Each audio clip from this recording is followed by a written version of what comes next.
All right, ladies and gentlemen.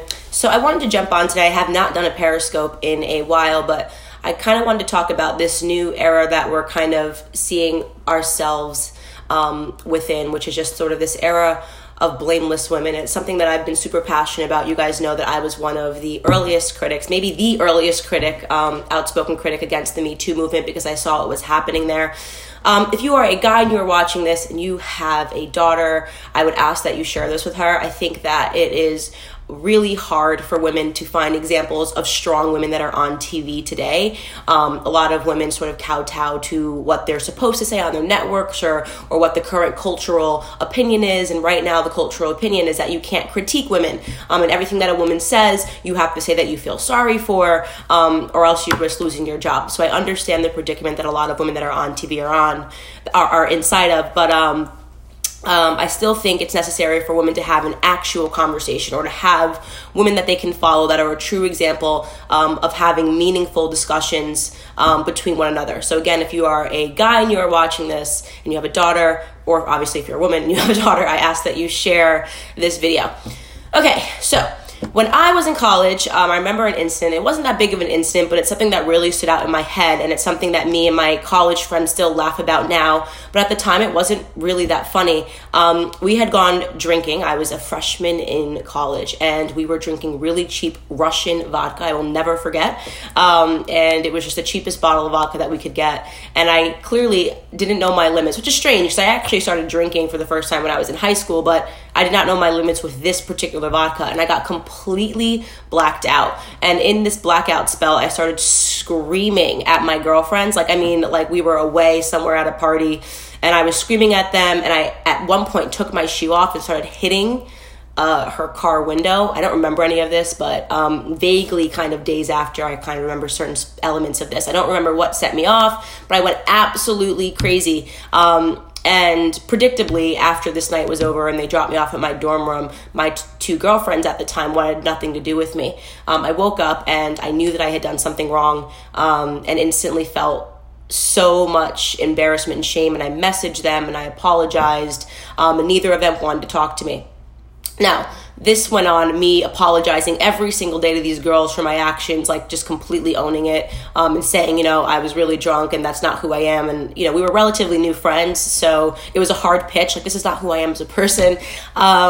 Eventually, I think something like 2 weeks later, I wrote her again, and we had class together, and I said, listen, I can't say enough. I'm sorry. There's literally no excuse for my actions. It isn't who I am as a person. And beyond saying sorry, I don't know what else I can do to make things up. She forgave the situation. We all became best friends for the remainder, well, not 4 years for me because I dropped out my senior year, but for the remainder 3 years of my college experience, we ended up being best friends, and we're still friends to this day, and we laugh about that incident. But the reason why I want to talk about it is because a lot of things happened there that are no longer popular or common. The first thing is that I acknowledge that I did something to myself. I drank alcohol. Okay, alcohol, for those of you that just tuned in, alcohol is a drug. And like all drugs, it alters the state of your mind, and it makes you do things that you would not normally do. That is why they are called drugs. That is why when people do cocaine or do methamphetamine, sometimes they can get violent. A lot of domestic violence disputes are because of alcohol or because of drugs are involved. I've read instances, of course, plenty of instances in the news where people do things when they're high. On methamphetamine, I think I read a case recently where somebody went into a gas station and shot up the gas station while they were high on methamphetamine. Those people get arrested. One of my girlfriends in college got a DUI. Drinking is a drug. She would not normally operate a vehicle while she was impaired, but because she was drinking, she made a bad decision, and she had to own up to that decision. This is an element that is no longer a discussion that is had today. People making the decision to do drugs and how it alters their state and makes them do things that they would not otherwise do.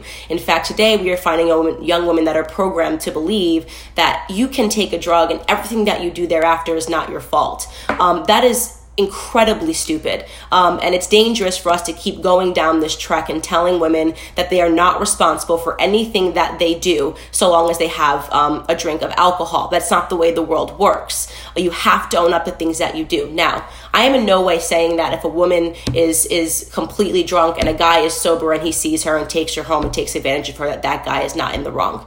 That would be crazy for me to say that. Any instances where that happens, a guy is 100% wrong. But when two parties are drinking and two parties are doing drugs, stupid things happen. This is not unique. It was not unique when I was in school. It is not going to be unique when you are in school. This has been going on since the dawn of time, since human beings discovered alcohol and drugs. And there was another instance when I was in college where a girl, whose name was Danielle, we were all at a house party, and Danielle got unbelievably drunk, and she did some pills. I think she had cocktailed it with Xanax, from what I heard earlier in the story. The girl got completely naked. I mean, she went into a room and got completely naked and started performing a sex act in a separate room while all of us were there. I was sober.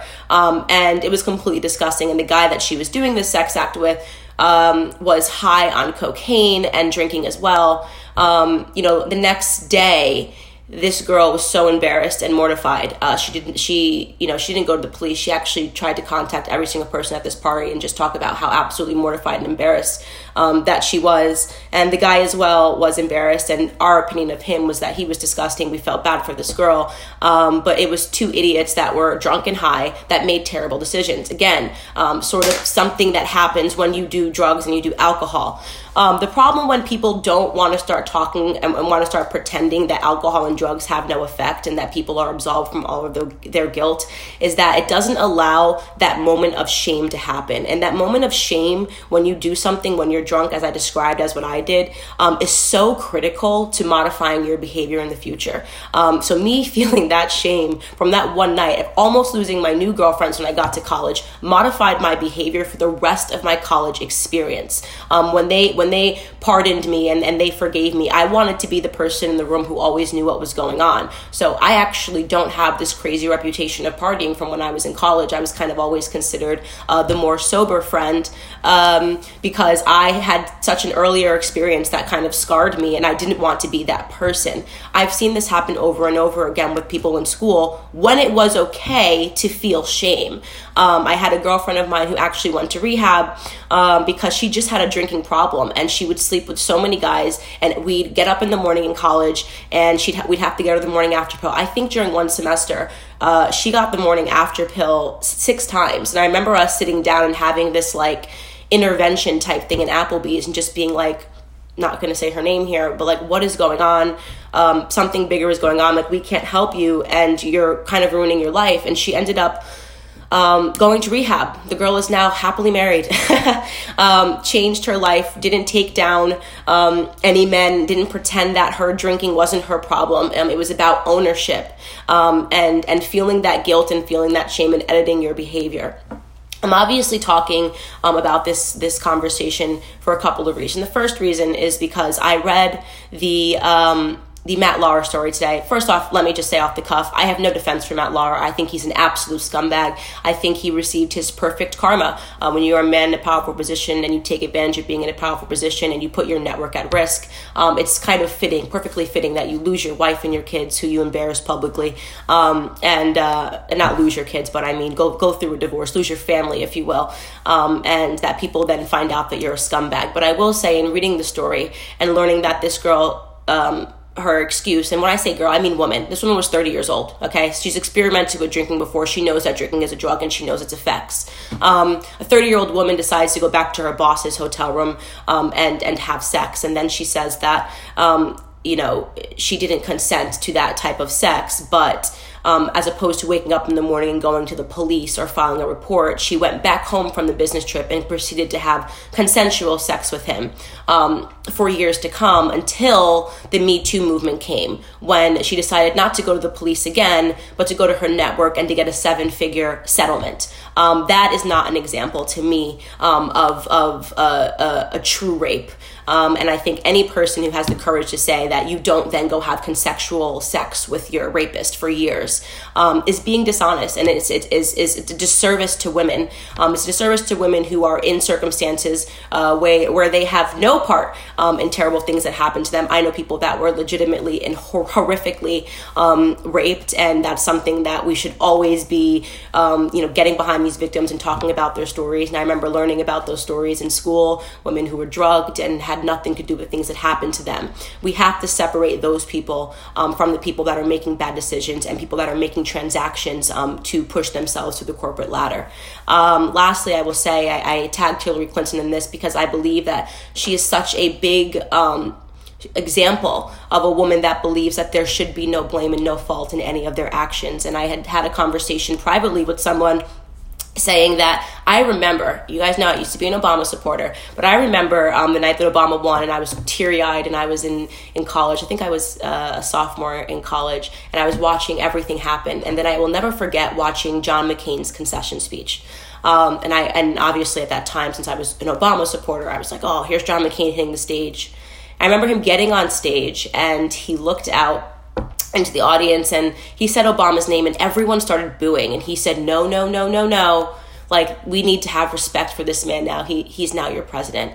It was such, it was a moment of just extreme humility, and it made him such a leader, in my opinion. It made him come across as so strong. I hold different opinions of John McCain now, but this moment was really beautiful, and it was a moment of strength and humility and true concession and reflection, and saying that I didn't win. Then I kind of fast forward to where we are now with Hillary Clinton. It's been 3 years. She still cannot admit that she lost. And I think that this makes her an example of such a bad stereotype of women being whiny, of women never admitting any fault, never admitting what she could have done that could have been different. Imagine if Hillary actually showed up for her concession speech. I remember she slept the night through. But if she took the stage and she had dignity and she had respect, and she said, you know what, Trump just ran a tougher campaign. I should have showed up in these states that I didn't show up in, but I will be returning in 2020 to try to beat him again. It would have changed everything, and I would have saw her as a person that was stronger than I think of her now as one of the weakest women with the platform. And this goes back to this idea that there is no blame. I'm a woman. I didn't win because I'm a woman. Trump is this. Trump is that. This is a different name that I can call him. It's still not my fault. I'm going to write a book called What Happened to absolve myself of any guilt because I'm a woman. We have to stop this altogether.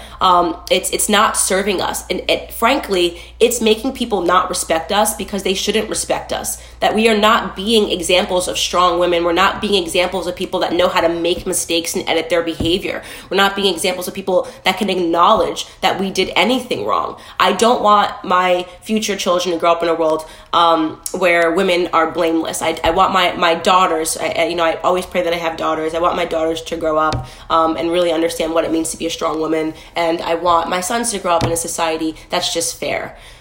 So that's pretty much my Periscope this morning. I know I haven't done these in a while, but I really hope that this can sort of help change the discussion. If you're watching this, please just share it.